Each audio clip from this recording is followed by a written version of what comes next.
कभी रात ने आसमान को देखकर सोचा है कि ये कितना कितना बड़ा है। अच्छा, तो आज हम एक सफ़र पर निकलने वाले हैं। एक ऐसा सफ़र जो हमें समझाएगा कि हमारा ये कॉस्मिक घर, ये यूनिवर्स आखिर है कितना बड़ा। और शुरुआत हम करेंगे एक ऐसी जगह से जिसे हम सब जानते हैं। ये कोड अर्थ यानी हमारी ज़मीन के बारे में है। यहीं से हमारा ये ज़बरदस्त सफ़र शुरू होता है। सोचने की बात है ना? पूरी इंसानी तारीख, सारी खुशियाँ, सारे गम, सब कुछ बस इसी एक छोटे से नीले डॉट पर हुआ है। तो इस सफ़र को एक क्वेस्ट, एक खोज समझें। जैसे जैसे हम अपनी दुनिया से दूर और दूर जाते जाएंगे, आप देखेंगे कि यूनिवर्स के बारे में हमारा पूरा पर्सपेक्टिव ही बदल जाएगा। बिल्कुल। चलें तो अब आगाज़ करते हैं अपने सफ़र का। सबसे पहले ये देखते हैं कि इस बेइंतहा स्पेस में हमारी ज़मीन है कहाँ। यही हमारा स्टार्टिंग पॉइंट है। तो अब हम थोड़ा सा जूम आउट करते हैं और अपने सोलर सिस्टम के अंदर के फासलों को एक्सप्लोर करते हैं। चलें देखते हैं कि हमारा ये नेबरहुड आखिर कितना बड़ा है। हमसे सबसे करीब है चांद, लेकिन ये करीब भी कितना दूर है? तकरीबन 3,84,000 किलोमीटर।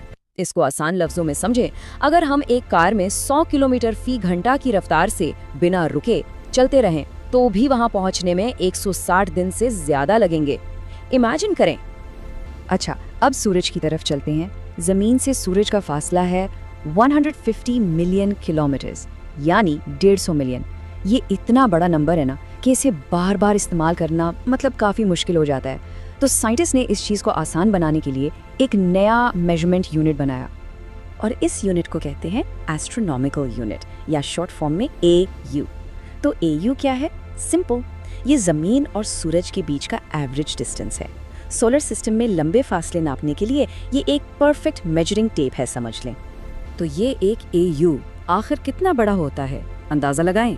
लाइट, जो सबसे तेज़ चीज़ है, उसे ये फासला तय करने में 8 मिनट और 20 सेकंड लगते हैं।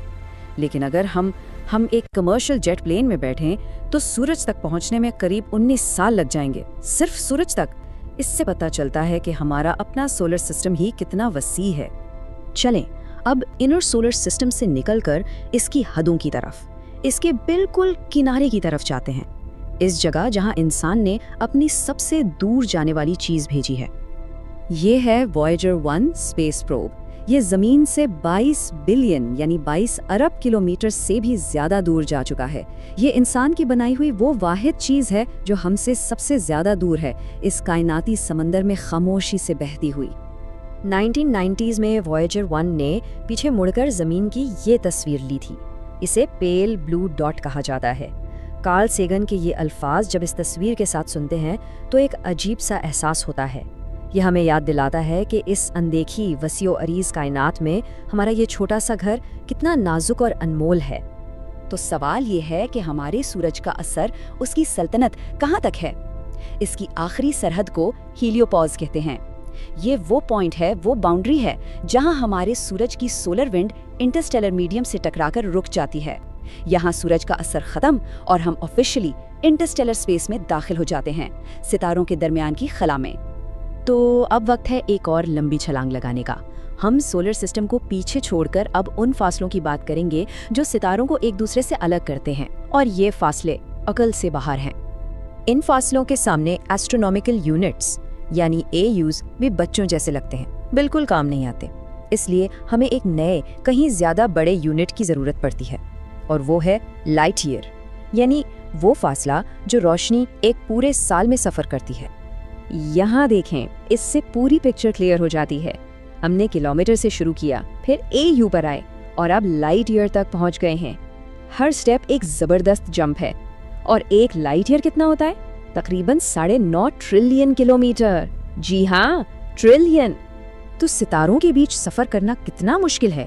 सुनिए, हमारा सबसे करीबी सितारा अल्फा सेंटोरी हमसे सिर्फ 4.4 लाइट ईयर्स दूर है, लेकिन हमारे सबसे तेज स्पेस प्रोब वॉयेजर 1 को वहां तक पहुंचने में 70,000 साल लग जाएंगे।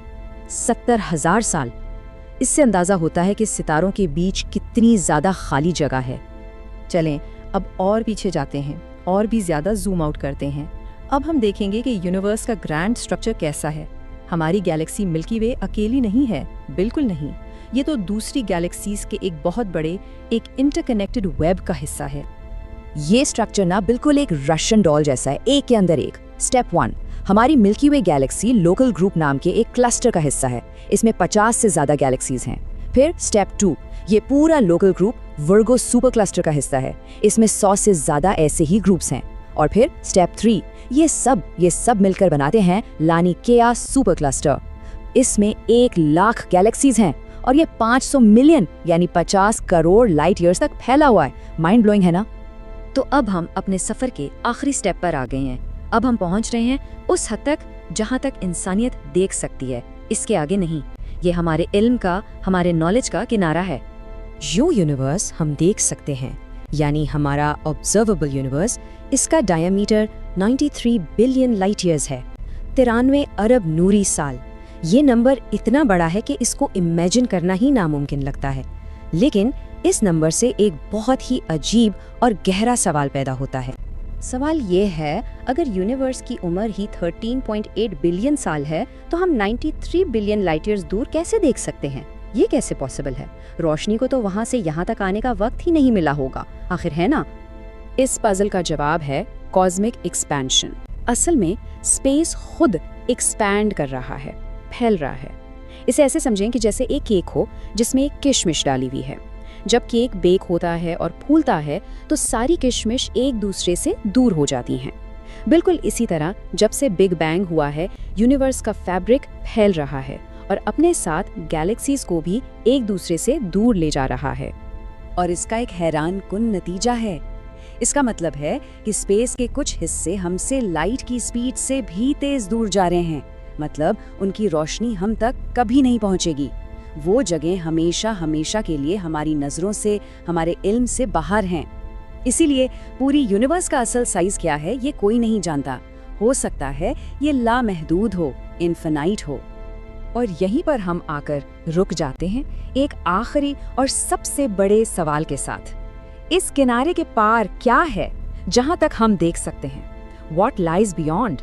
ये एक ऐसा राज है जो शायद हमेशा इंसानियत को सोचने पर मजबूर करता रहेगा, इस कायनात की बेपनाह वुसअत के बारे में।